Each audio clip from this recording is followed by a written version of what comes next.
们希腊12天的第2站是米克诺斯岛。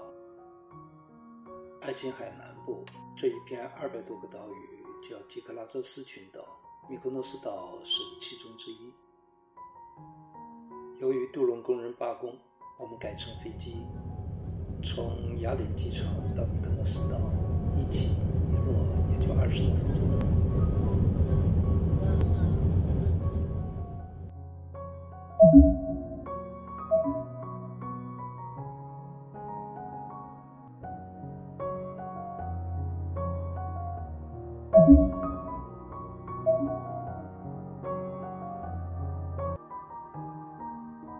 到了旅店，见到已经在门口等我们的大堂经理。一番寒暄之后，他领着我们穿过一个长长的走廊，顿时我们眼前一亮，只见水清海阔，天接云涛，夜色笼罩着无垠海空，星河欲转，玉珠洒落，碧水辉映出一池繁星。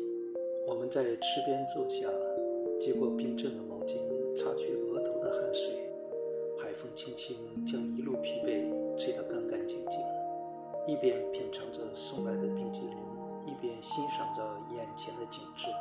那一弯新月是在天上还是在水中？给我们办好手续，大堂经理又送我们到了房间。房间整洁利落，显得非常雅致。桌子上摆着问候信、点心和饮料，小小心意，无限温馨。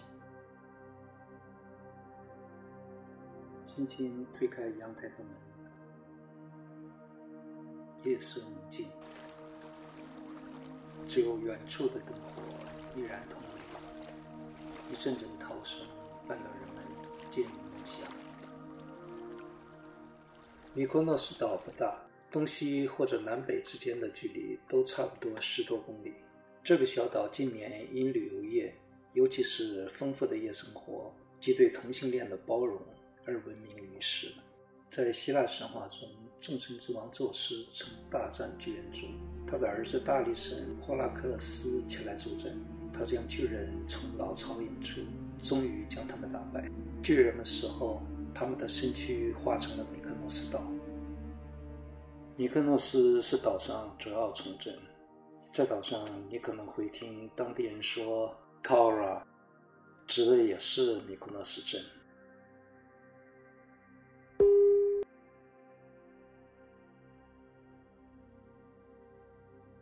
机场紧邻米克诺斯镇，岛上有新老2个港口，渡轮一般在新港停靠，老港在新港南，靠近米克诺斯镇中心的地方。岛上有南北2个公交总站，北站在老港附近，南站在港南1公里左右。2个车站发出的汽车前往岛上不同的地方。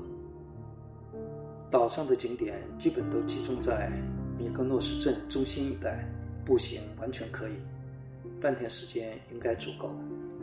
岛上还有很多海滩，像是 Pissarro、Paradise、Super Paradise 和 Elia 等等，都是游客的首选。清晨，海浪轻轻拍打着沙滩，带着一点点香味的海风吹散晨雾，太阳跃出海面，将金色的光芒洒向大地。湛蓝的海面上，几只小船随风轻轻飘荡。我们的第3天从这里开始。在米克诺斯镇南岸海边的岩石上，几座风车一字排开，一眼就认出那就是卡托米利风车，米克诺斯岛的地标之一。这些风车位置非常醒目，据说乘船登岛第一眼注意到的可能就是这些风车。米克诺斯岛多风，因此又叫风之岛。16世纪以来，岛上曾见过很多风车。加工面粉当时是岛上居民的主要收入，现在当然早已弃用了。保存下来的最有名气的就是这几座古朴有着基克拉兹斯风格的卡托米利风车。它们建于16世纪，白色的柱形塔体，尖尖的锚顶，面朝大海，迎风而立。风车已经没有了风帆，留下的骨架倔强地向着大海，向着人，诉说着自己往日的辉煌。卡托米利风车现在是游客必到的打卡点，也是米克诺斯岛的一张名片。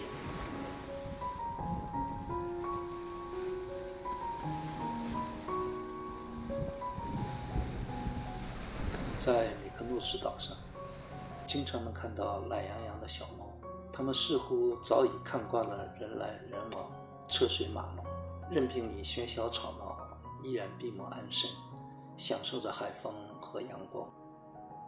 离开卡托米利风车，顺着台阶下到海边，眼前就是岛上另一个地标小威尼斯。一排房屋傍水而建，海水涌上时回漫地面，海浪撞击岩石，浪花能飞上窗棂。此屋此景，极富意大利威尼斯情调，由此得名小威尼斯。当初这些房屋是商人和水手的住所，矗立在这里已经有200多年了。传说这些房子许多都建有通往大海的地道和密室，屋主的真实身份有可能是海盗。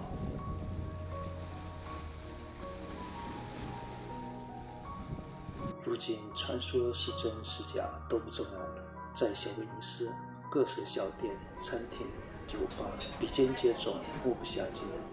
小威尼斯是米克诺斯岛最热门的景点之一。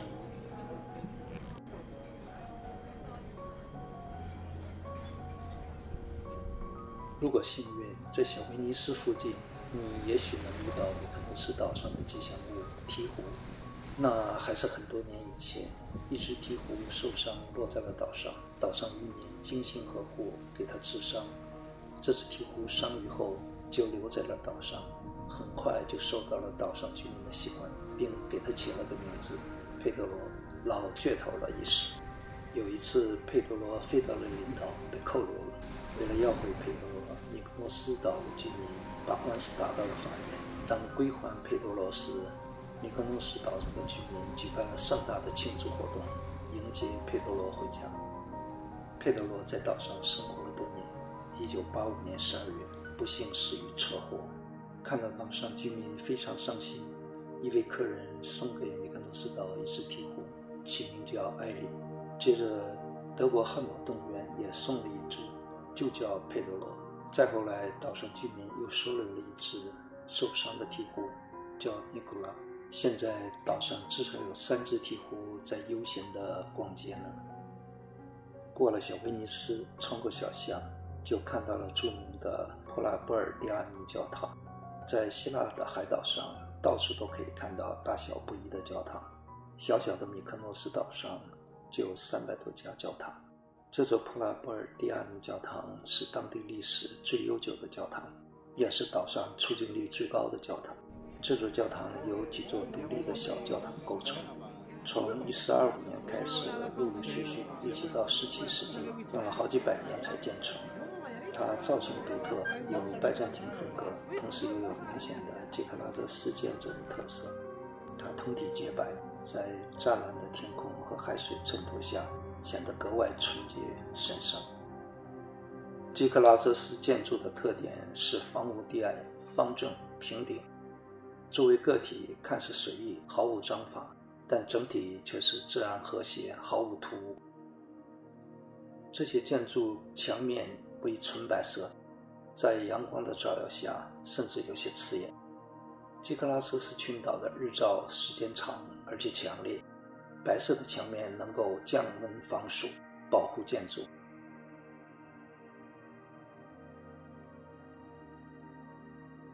洁白的建筑点缀着蓝色、红色等色彩鲜艳的门窗，对比强烈的色彩为建筑增添了无限的活力和朝气。米克诺斯岛的建筑就具有典型的基格拉泽斯建筑风格。从普拉贝尔蒂阿尼教堂再往前就是老港，游轮一般停泊在老港港外。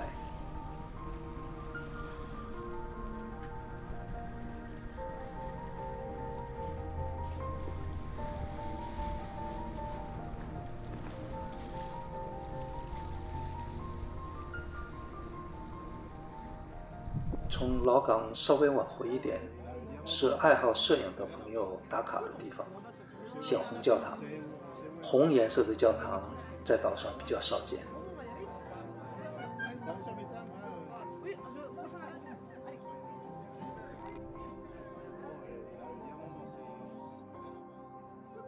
接着再往回走，就到了小威尼斯的后街，这里是圣女教堂。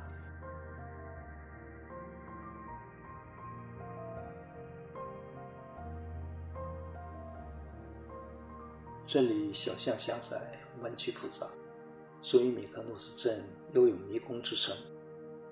据说过去岛上经常有海盗出没，迷宫一样的小路窄巷会让来犯的海盗找不到东南西北，陷入困境，倒也是不错的御敌之策。离行前做了不少功课，还在地图上标注了一些景观的位置。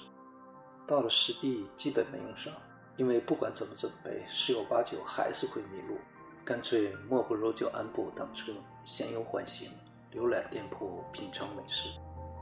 小镇的路青石板铺就，白灰沟缝，街头巷尾随意信步，常常一事无路，却又峰回路转，曲径通幽，又是一片新景致，反倒更有一番情趣。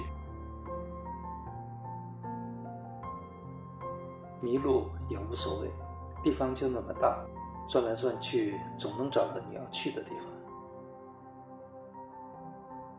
喜欢留个影，照张相，那蓝天白云，阳光普照，色彩明快的建筑，一扇门，一堵墙，一只三角梅，明信片一样的效果基本没问题。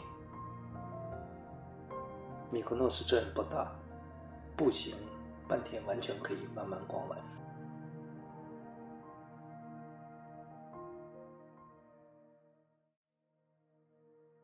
夕阳西下，夜幕降临，小镇的生活这时才刚刚开始。风车孤独地对着月亮诉说自己的往事，但小镇中心却是人头攒动，灯火通明，微风交错，笙歌鼎沸。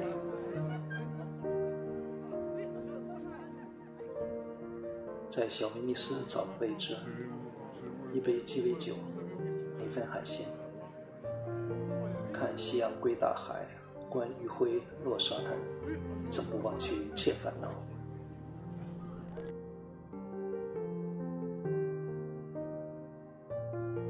离米克诺斯岛2公里有个提洛岛，本来安排了半天时间去参观，可让罢工给弄没了，有些遗憾。提洛岛虽小但被古希腊人奉为圣岛。提洛岛上文物遗址众多，1990年被联合国教科文组织授予世界文化遗产的称号。夜深了，米克诺斯岛上的一天也结束了。稍后我会整理我们希腊12天的第3站水与火的交响圣托里尼岛，和朋友们继续分享。